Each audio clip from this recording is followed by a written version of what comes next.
This is Luke Paulson, the Catholic Conservative, and welcome to the news of the week for July 27th, 2024. And if you enjoy these videos, do not forget to like, comment, and most importantly, subscribe for more.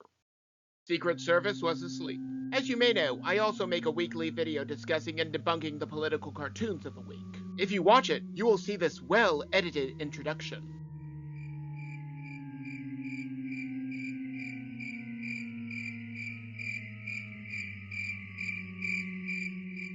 Moving on, normally some of the things that the liberals post there make me want to vomit. But occasionally they give me a glimmer of hope that the woke mind virus has not completely corrupted them. This past week, even they were pointing out that the Secret Service was asleep at the wheel. One thing that the internet pointed out is that Kimberly Cheadle did not want her agents on the roof where the shooter was because it was too dangerous. Granted, there were agents on a roof with much more of an incline, but we are not supposed to point that out. Cheadle has since resigned but will likely be replaced with another diversity hire. The fact remains that it is more than obvious that the narrative quickly fell apart. Biden's divine message. Brandon supposedly wanted a message from the Almighty on whether or not he should continue to run. It was eventually decided that he would drop out, but I doubt that he made that decision. Earlier, Brandon admitted to telling Obama that if there was a fundamental difference that kept him from being vice president, that he would get a mysterious illness and step to the side. While that comment was from a while ago, the idea of speaking to God about whether or not to drop out is much more recent. Despite being quadruple vaxxed at this point, you're not going to get COVID if you have these vaccinations. He somehow got the China virus. And someone who was eager and enthusiastic to run suddenly resigned as soon as he was on sick leave. In other words, President Trump was able to walk away from a bullet because of divine intervention. And it is possible that by divine intervention, Cackling Kamala is stepping in. Frank Biden's word. As you all know, Brandon officially dropped out of the 2024 race for the presidency of his own accord. There are several inconsistencies with this, but this is not the time or the place for them. Moving on, it took a while, but he also endorsed Cackling Kamala for president. I have no idea how much infighting went on in this decision, nor do I particularly care. All I know for sure is that she was appointed as the border czar and was miserable at that. And border security is what voters see as one of, if not the most important issue of the day.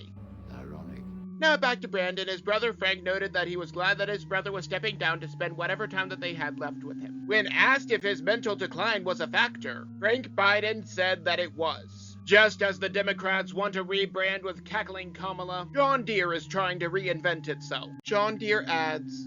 As I have mentioned before, and should be obvious from my logo, I live in Texas. Now where I live, my neighbors are beginning to bale hay. Granted, they have been doing so for a while, but I am just now talking about it. Naturally, they need some heavy-duty equipment to handle such a task. One of the biggest suppliers is John Deere. Now, as you may know, those who use this equipment are not generally infected with liberalism. As such, most users still possess their faculties. These people were none too happy that John Deere sponsored Pride events. How lewd these particular Pride events were, I do not know. Then they dropped DEI policies after public outcry. Now with that background out of the way, I'm seeing a lot of ads for this company. At first glance, this is a good time to advertise, but there is something else about these ads. The ads are focusing more on Americans as a whole and not just farmers. Is the company trying to save face or rebrand itself?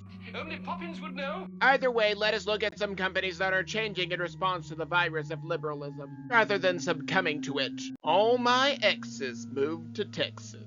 Elon Musk has been at the forefront of the culture war, ever since the Babylon Bee was banned from Twitter for making this humorous image.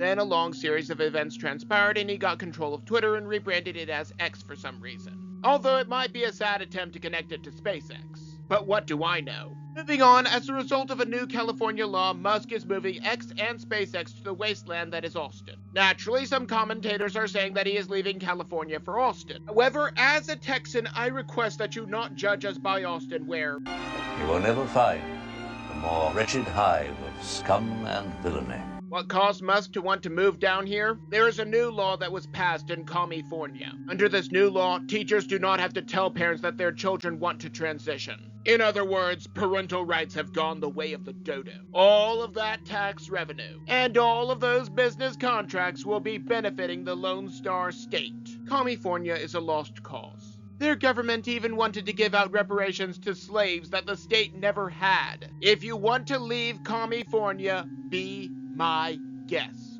But remember that you are a refugee fleeing communism, not a missionary. Now, the problem with liberalism is that it is not unique to California, but is a nationwide pandemic.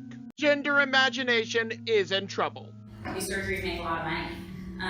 So female to male chest reconstruction can bring in $40,000. A patient just on routine hormone treatment, who I'm only seeing a few times a year, can bring in several $1,000s. That requires a lot of visits and labs. It actually makes money for the hospital. And female to male bottom surgeries, these are huge money makers. Again, I think this has to be an underestimate that they're quoting around $20,000 for a phalloplasty. There's been different things that I've read that said it could be up to $100,000. Dr. Winokur, who's our surgeon, said that there's entire clinics where the entire clinic is supported just by their phalloplasties, and that is like a fraction of the surgeries that they're doing. These surgeries are labor intensive, they require a lot of follow-ups, they require a lot of OR time, and they make money. They make money for the hospital. According to the Federalist, new revelations have found that there is not a single bit of evidence that transitioning minors is beneficial. In fact, the World Professional Association for Transgender Health has been revealed as activist frauds. There is video evidence of their own doctors admitting that not only were they making this up as they went along, but that some of the procedures were potentially deadly. This is one more reason why Britain banned these procedures. But WPATH is at the same time censoring and suppressing results that are not favorable to their worldview. If you have to suppress evidence, you are not engaging in science. Granted, these surgeries were not brought about by patients who valued science in the first place, but I digress. However, for one individual in particular, this is personal. Elon Musk on California. When it comes to writing these, it is sometimes hard to figure out what order to put them in. Moving on, the problem that Musk has with this unscientific nonsense, and the reason that he is moving his companies is also personal. His son Xavier fell victim to the woke mind virus. In an interview with Jordan Peterson, he said that it is called dead naming for a reason. Mostly that his son Xavier is dead and replaced with someone else. Now, if we combine this with the fact that WPATH is making things up as they go along with potentially deadly procedures, and California will be keeping secrets and not telling parents about their children, I am surprised that Musk did not leave earlier. We have age of consent laws for a reason. These children cannot in some cases even be trusted to legally drive a car. But they are trustworthy enough to have the chemistry of their bodies altered and remove perfectly healthy organs. Musk and Peterson agreed that this process is child abuse and should be prosecuted. All of these doctors should be in prison. We have a woke mind virus that if left unchecked will destroy us. Likewise, certain YouTube celebrities are only making this worse. Mr. Beast's problem.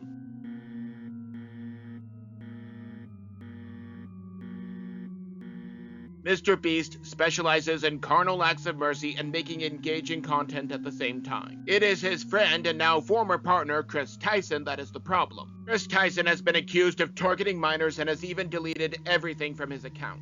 Mr. Beast has even severed ties with him because of the accusations. Now, there is some debate as to whether or not Mr. Beast knew about this in advance, but that is neither here nor there. If you look at the upper left image, you will see an interesting comment. Just like some people who praise the would-be assassin who tried to kill President Trump, at least one person is upset with Chris Tyson because he has set back the trans community 1,000 plus years. Granted, this person is concerned about the pedophilia, but what does this have to do with anything? Despite only representing 2% at most of the population, homosexuals account for 1/3 of the total number of pedophiles. This is why it sets the trans community back 1,000 plus years, because when you violate God's natural design, anything goes. As Paul tells the Romans, God gave them up to unnatural desires of the flesh. Now let us get away from this and talk about foreign policy. Netanyahu in Congress. Democrats cheer when Zelensky comes to Congress to beg for more money. They are only more than happy to give the autocrat anything that he wants in his war with the fellow autocrat. Meanwhile, they are slightly more hesitant when it comes to Netanyahu and Israel. This is because they have decided that the country that targets missile launchers that are placed in and around playgrounds is worse than those that place missile launchers in and around playgrounds. Fetterman was in mental decline, and once he started supporting Israel over Palestine, suddenly his mental acuity was restored. Coincidence? I think not! Now, I would like to point out that the United States does not have any legal authority to give money to Israel. And I am nonetheless scared of the military-industrial complex. The fact remains that Democrats and Republicans pick and choose which foreign wars they want to be entangled in. They are, of course, completely ignorant that this is exactly how World War II started. Before I sign off, I want to go back to the assassination attempt on President Trump. That is because we now have more evidence that the Secret Service could have stopped it. They took photos. We now have footage of law enforcement, including the Secret Service, on the roof that Cheadle considered too dangerous. Granted, this was after the gunman was taken out, but I digress. We also know that while the people on the ground were shouting to the police and to the Secret Service that there was a man on the roof, the Secret Service were taking photos of him. So, they had a clear enough line of sight to take photos, but not to take a shot. Recall that the civilians were pointing out that he was there for a full minute before the assassination attempt. Now, I do not know much about the hardware that the Secret Service was using, but if you can take a picture, you can take a shot. I suspect that they were taking photos to ensure that it was their guy and not some unapproved assassin. After all, a lot of liberals have wanted to kill President Trump for some time. Maybe I'm just blowing smoke. Maybe I'm completely off my rocker, but that is just my opinion. And do not forget to like, comment, and most importantly, subscribe for more. But before you go, on the left I have last week's video, but you may also enjoy the video on the right.